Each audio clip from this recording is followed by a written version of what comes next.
The Honest Garage Podcast, where real shop owners tell real shop stories. Today on the Honest Garage Podcast, we're talking with a guy who's seen this industry from just about every angle under the car, at the sales desk, and now in the driver's seat of one of the most trusted shops in Colorado. Austin Hatchell is the general manager at Lake Arbor Automotive Truck in Westminster, Colorado, a full-service AAA-approved repair shop that's been serving customers since '92 and built its name on the motto, "We do the right thing for you every time." Austin's love for cars started in the driveway, wrenching with his dad and brother, and he took that all the way through tech school, light-duty diesel, and performance work before trying his hand at car sales and realizing fast that the way most places sold cars didn't line with his values. He moved back into the independent repair side, climbing from receptionist to service advisor, helping open multiple locations and growing a flagship store past the $4 million mark. After a chance meeting at a golf tournament with Lake Arbor's owner, Dana, whose philosophy is do the right thing. What started as a consulting conversation turned into a full-time role. Over about 18 months, Austin transitioned from service advisor to GM, while Dana slowly stepped back into more of an 8 to 10 hour a week role, giving Austin time to earn the team's trust instead of just being parachuted into the big chair. Today, Austin's leading a shop that's known for ethics and customer care, multiple BBB and community awards, Torch Awards for ethics, and Best Repair Shop wins in Northwest Denver, all while working to break down silos in the front and back of the shop and create a place where techs and advisors actually want to stay long-term.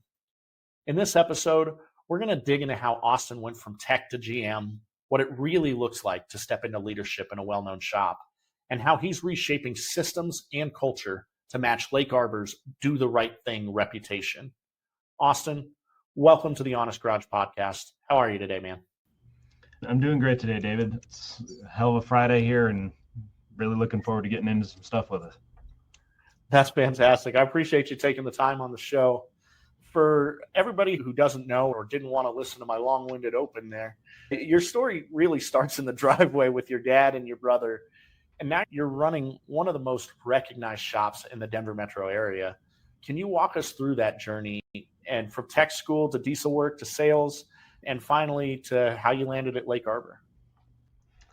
Yeah, like a ton of people that start off in this industry, it all had to start somewhere. And for me, like you said, the driveway. We were a Ford family, so I used to make the jokes like, we're a Ford family, so we got to fix it. The cool thing with how I came up to it, and it's maybe a little bit interesting by saying, is that we just didn't have enough money to fix the cars.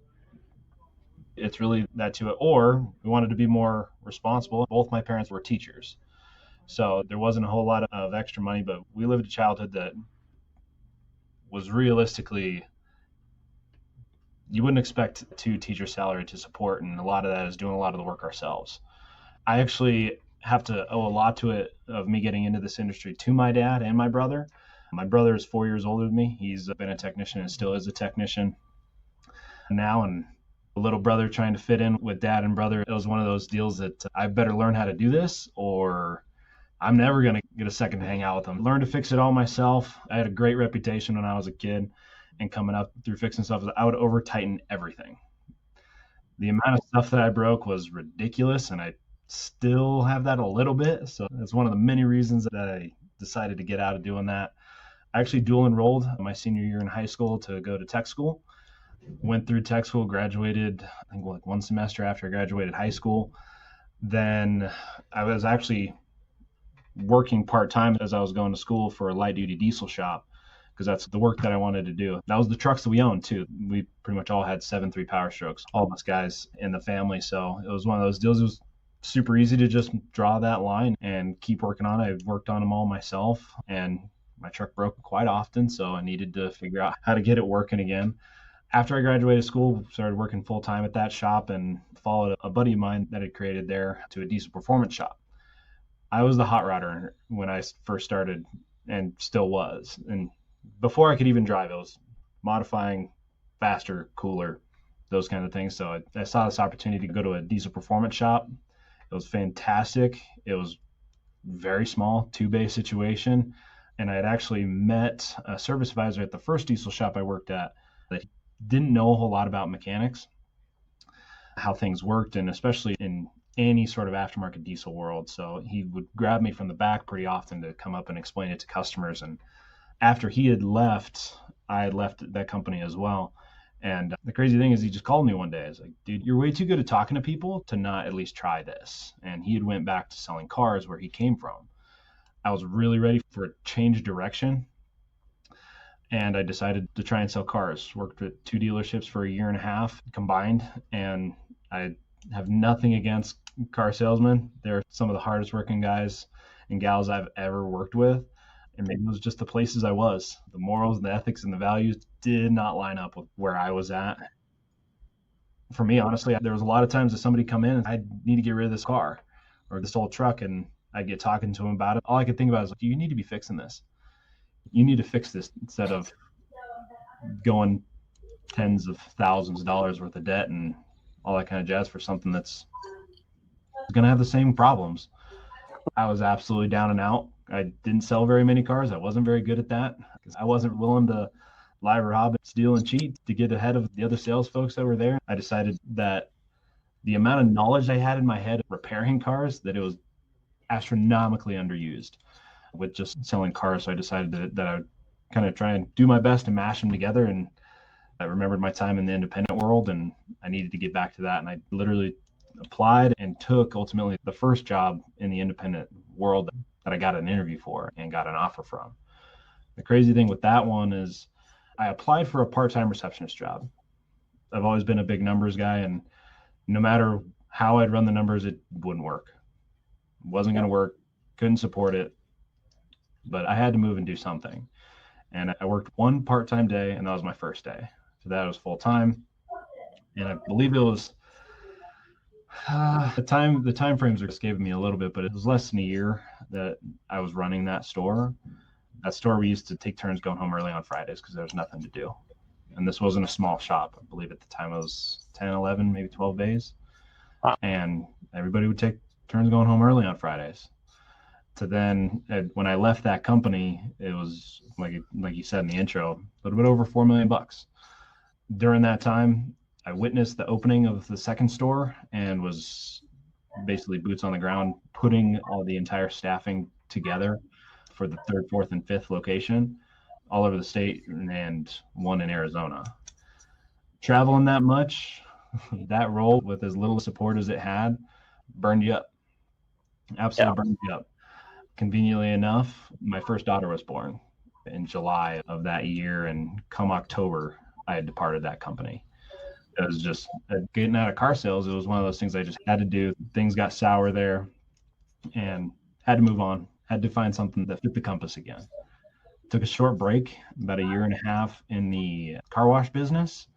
Found out really quick that the amount of car knowledge in my head was not being utilized. And that's one of the core things about the passion that came with it for work. And yeah, like you said, a chance, one-off, single slot in a golf tournament that badgered my way into through different friends and stuff, and asked them if they had an open spot, because I had this grand idea that I was going to be a consultant. I was going to help people with their shop, and got paired up with Dana. And nothing quite brings a couple guys together like having some early morning cocktails on a golf course, cruising on a golf cart, and playing terrible golf. But he called me a few months later, and I thought I had a live one. I had my first client. I was ready to go. This is great. And it was quite a bit different than I thought. He didn't want a part-time deal or a once a week deal. He wanted every working day. Come on down and take it on. That's fantastic, man. I know that feeling from being a consultant myself. You get into that first client, it's a big, exciting moment. You just did it better than I did, I guess. You found yourself a full-time gig instead of a freelance job. Congrats on that. I know you didn't come into Lake Arbor as the boss on day one. Tell us about that journey. I know you started as a service advisor, moved into the GM. What did that transition actually look like from your side? And what were the moments where you felt like, all right, the team's really starting to see me as a leader now? That was, in all fairness, I got to give a lot of credit to Dana on that one. It was not my idea. At that point in my career, I was used to operating 5 different locations in both the independent repair and the car wash deal. I was used to managing a lot of people. So the idea of coming in as a service advisor is not that I was above it. It was just like, are you sure? I have these skills that I know that this role won't utilize. But that's where the opening was. We had talked, I think I had 5 interviews, all after hours, offsite, whichever. I probably interviewed for this company for grand total 20 hours maybe between all the different locations, all the different times and meetings and stuff like that. There was actually an advisor that left here, and Dana saw it as the opportunity. Okay, there you go. That's where we're going to put Austin. We're going to put him right there as the advisor. We're going to slow roll this. We're going to allow it for the trust to be built naturally instead of, like you said, parachuting in and just being declared that here Monday morning, here you go, guys. Here's Austin. Listen to him. That transition was actually really cool, though. I was a little nervous starting off, not just the first day, jitters or anything like that. It had been a while since I'd written service, but it fell off pretty quick. Like I said, I was a huge numbers guy, a spreadsheet guy, and it became pretty clear how much would be expected of me, the push that needed to come along with that. The service advisor role, I think, lasted 6 months or so, maybe not quite 9 months. And all that was getting to know the guys, working the system that was currently here. And I was basically instructed to sit on your hands. I don't want you to go in and change anything. Okay. A weekend, 4 pages later, it's, can we please get going? Nope, that's not what we're doing here. All right. Sounds good. That was hard, though, coming from positions that I was in and used to being able to see issue, address issue, fix issue, move it on down the road. And I would say that was probably the hardest thing about the integration. There's a great group of guys here. Like you said, since 1992, we have tons of tenure, tons of guys that have been here for a long time. The easy part was getting to know the guys and stuff like that. The hard thing was just sitting there, knowing that, and we're stepping on landmines left and right. But that wasn't the role yet. Got a service advisor hired to replace me and was able to step off the front counter, and we've been making leaps and bounds since. That's awesome, man. It sounds like Dana played a Mr. Miyagi role on you there. He had the big vision that kind of helped with the transition. So I know when we talked before, you mentioned that Lake Arbor had an interesting setup where you guys were really siloed, where certain advisors worked with certain techs and work was getting stuck in the wrong places. And tell me a little bit about that system, just for somebody who hasn't seen it before. And then I'm really curious, the question I think most of our listeners are going to really get us some value out of is, what changes did you make to break the silos, and how has that impacted the throughput, stress levels, and how have you seen that kind of flow down? Absolutely. The analogy that was used even before I started was silos. When I first started, we had 3 advisors and 6 technicians. Okay. And the math's on that. Each advisor had 2 technicians. Okay, pretty straightforward. The trick with this one is that each advisor was only really allowed to work with those 2 technicians. And no technician is created the same. So you'd have some guys that are a little bit more green. You got the guys that are major experience. You got the guys that are great at Hondas, or they're great at Subarus, that are great at steering suspension work, and all these different guys. And if the advisor would take in a car for their technician crew, their 2 guys, that car would then never come out of that trench or out of that silo for any reason. And that's when I say we're stepping on landmines all over the place. This is exactly what I'm talking about. When you get your lower level techs, right, that get a car in, brake work, perfect, easy setup, knockdown kind of situations. Then the next week, hey, Mrs. Smith is coming back in with a check engine light. And now instantly that technician is where they're great with suspension work, they're great with brakes, they're great with services and oil changes and all this stuff. An intermittent timing issue comes in on this check engine light, and because they worked on it before, they owned the rights to any work on that car. It was honestly a couple of situations like this that kind of, I think, fast tracked my removal from a service advisor, because I just sat down with Dana and pointed out, it's like, this is what's going on. And we'd refund the money and the car would go on down the road instead of moving it to where it was appropriate. So there's a ton, and the biggest thing with that system, not above and beyond the depth of their capability, you'd run it into availability all the time as well. So you'd build your whole schedule out for each technician would be scheduled out for a week or so. And then a huge job would sell. We're doing that engine. You have the whole week scheduled out for 2-3 cars a day for each technician because that's what you normally took. And now availability came a big issue. And there was a lot of personal ownership of, no, that's Mrs. Smith, that's my car. That's my car. And it drove me crazy. Like when I say the hardest thing about being brought in the way that I was is watching that happen. Because what are you talking about? That tech is getting sent home early because he's out of work or got the work done. And then we have these other two that belong to this other guy that haven't even been looked at yet. It just didn't make any sense. It did make sense for a time, but it didn't make sense for a time of 3 advisors, 6 technicians. I think it was like 2.9 million bucks worth of revenue. There's a lot of work going on. And honestly, to see how much work came out of a system like that, it was actually really impressive because I've never seen a system like that operate at that level. Transitioning into the new system, it was a Band-Aid rip, man. We had a meeting about it, I think a week or 2 before. That was in the time where Dana would bring the vision. This is the vision. This is what we're going to do. This is what I want done.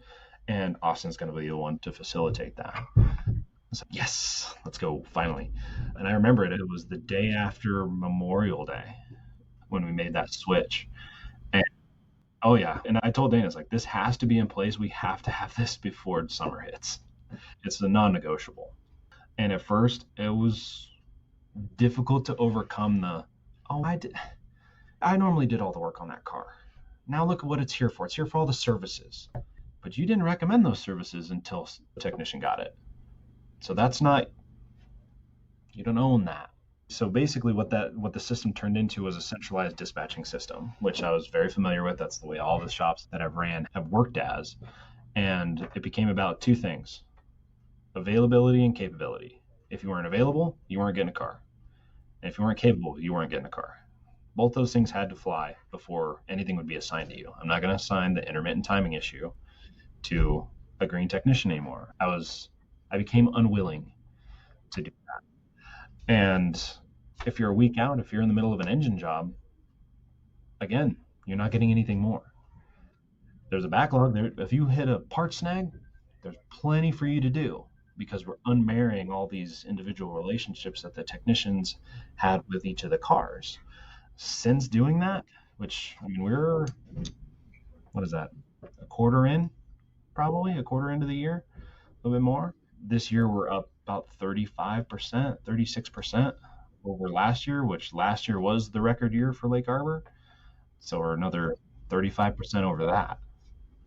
And it was painful, right? Like a lot of these, we have some folks here that have been here for over 2 decades, a couple more that have been here for over a decade, right? Change is not easy, but also each of these guys have absolutely exploded in a good way with this change, right? They don't get beyond their depths, right? He's really good at that. He's the most capable guy to do that. There you go.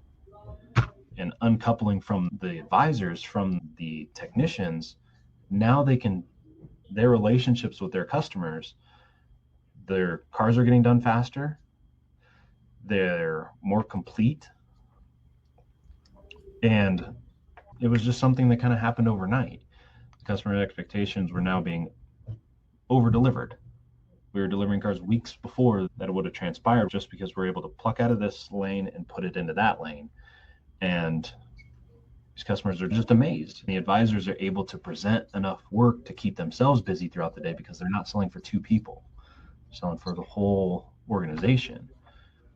Yeah. You actually beat me to that next question about the customer experience. That takes it full circle, man. Again, for everybody listening out there, you got some valuable insight there from both the back end side and then how it impacted the customers and created a better shop experience by fixing some operational things on the back end. And I think that's awesome. I'm going to kind of shift gears just a little bit here. I know that Lake Arbor's got a really long track record of ethics and really big on do the right thing as the mentality.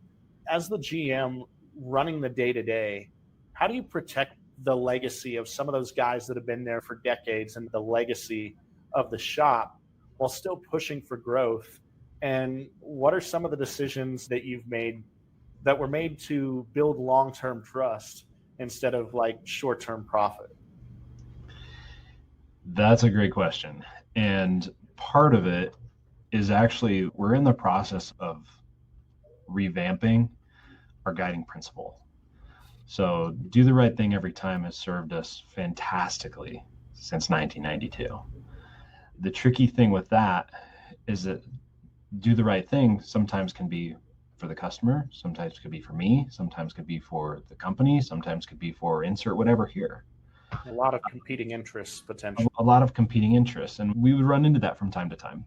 The only times we'd really ever get in trouble with do the right thing is when we kind of lost sight, or maybe we were thinking a little bit more singular focused. So we've shifted into truly having the customer's best interest at heart.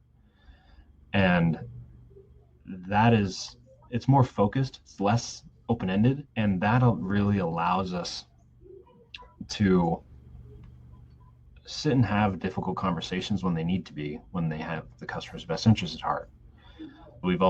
Anybody that's ran a shop or whichever, you've had a check engine light come back on and the vehicle return, right? And sometimes the way that it was perceived sometimes is doing the right thing is taking care of it just because the check engine light came back on and it was just in here a couple weeks ago.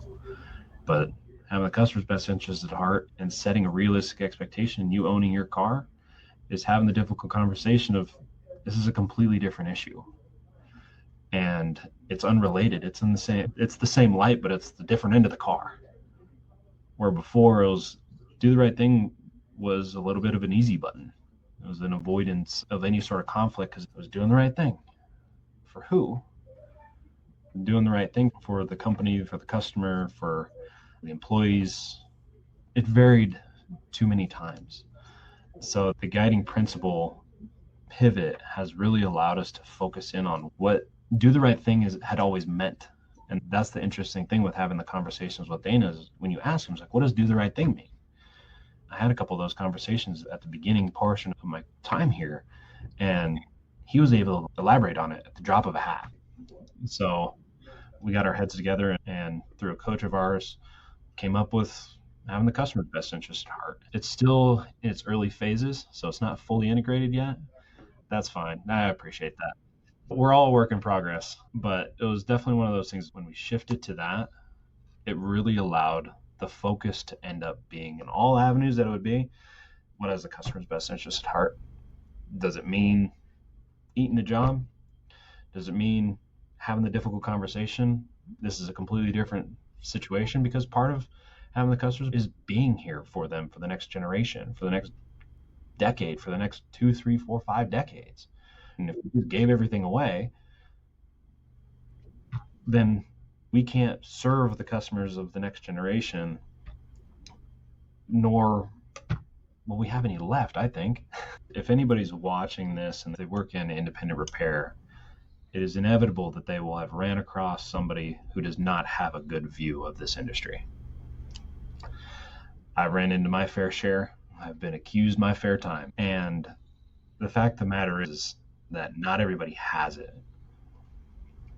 There are some shops that don't, and that brings the entire industry down, which is really damn bad because this industry is by far in every corner of the car industry is my favorite one that I've found. I love the people in it, and when somebody else does something that is dishonest and hurts the industry, I take it a little personally because I don't like, nor does I'm sure anybody else like being pointed at and accused of being dishonest because of the experience that they had back in 19 something or other. And as an industry, we're taking leaps and bounds. And I believe that the dishonest places are far and fewer in between, but they do still exist. And the honest garage, the honest shop, the honest mechanic, the honest anything in this portion of the industry, I love the idea of it. And it's a little saddening that we have to say it. But the fact that there's a movement around it, that there are people out there that are consuming this, that are here listening, that are interested in what the honest garage mechanic shop would do and how they're doing their job, I believe that there's massive hope for what we can be. To more directly answer your question of what do I think of it, I think it's the way that this industry needs to be. I think it's the way that this industry always should have been. We have some work to do to make it the way that it was always intended to be. And I think the only way that we do that is to come together and talk about it and call this debate is that the industry doesn't have the best reputation. We're the doctors of cars, but we don't get the blank check of trust like a lot of doctors do. So I think we got a lot of work to do, but I like being part of the work that has to go into it, because for something that I love this much in this industry, it's worth it. Yeah. That's why we're here with the Honest Garage podcast. We have, for our listeners, they're going to know this, but it's really about real and honest shops telling real and honest stories and really doing our best to help tease out these stories about growing people and about working on the business instead of just in the business. And most importantly, getting back to what you just said, shaping this industry that we all love. And I think that there's a really big push right now in the industry. And shout out to the other shows out there. Shout out to the great shop owners out there that are really pushing this idea forward to help shape the industry that we love, because I know both of us have every intention to be involved in this industry for a very long time. So thank you for your part. Thank you for taking the time to be with us today on the show. That's going to wrap it up for today's episode of the Honest Garage podcast. Before I let you go, I want to say a huge thank you again for being on the show to Austin Hatchell and for telling us all about what's going on under the hood with Lake Arbor Automotive. And before I wrap up, is there any way that people can connect with you or learn more about what you're doing or Lake Arbor Automotive? If they have conversations or questions after this episode, what's the best way for them to get a hold of you? The absolute best way to get a hold of me is I use my email inbox as a to-do list. So send me an email. The email is Austin, AUSTIN, at lakearborauto.com. I give away time left and right, talking with people all over the country. I've traveled a ton, met a ton of people. I get calls from all over the country and connections all over the country of, what did you think about this? Because anybody that's gone to courses, classes, seminars, anything like that, you find the like-minded people, and we just can't get away from each other. If there's anything I could help any of y'all with, I'd love to help. Drop me a line on an email. I can set you up and get you some time scheduled in on my calendar. And I believe we got a lot of work, and if I can even do just a little bit to help out any shop, I'd love the opportunity to. Man, that's fantastic. I really appreciate that abundance mindset mentality for sure. So with that said, yeah, we're going to wrap up the show today. Before we sign out, if you got value from this conversation, we'd really appreciate it if you shared the show with another shop owner. Subscribe so you don't miss future episodes, and leave us a review. It helps more honest shops find the show. And for more resources and real-world marketing help for auto repair shops, head over to Honest Mechanic Marketing. Thank you for listening, and as always, keep it honest in the garage. Thanks.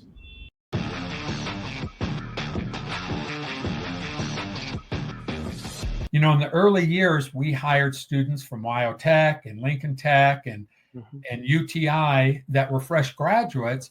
And certainly they knew the theory and the op, but they didn't ever work in a shop environment. You know, the check engine's lights on, we plug in a $200 tool, it tells us what's wrong, and we're charging them $200. And they're like, What's up with this? And so if Right. you're just explaining to them the process and the test you're going to have to perform and what it takes, now they understand the value in it. And that's all part of being honest.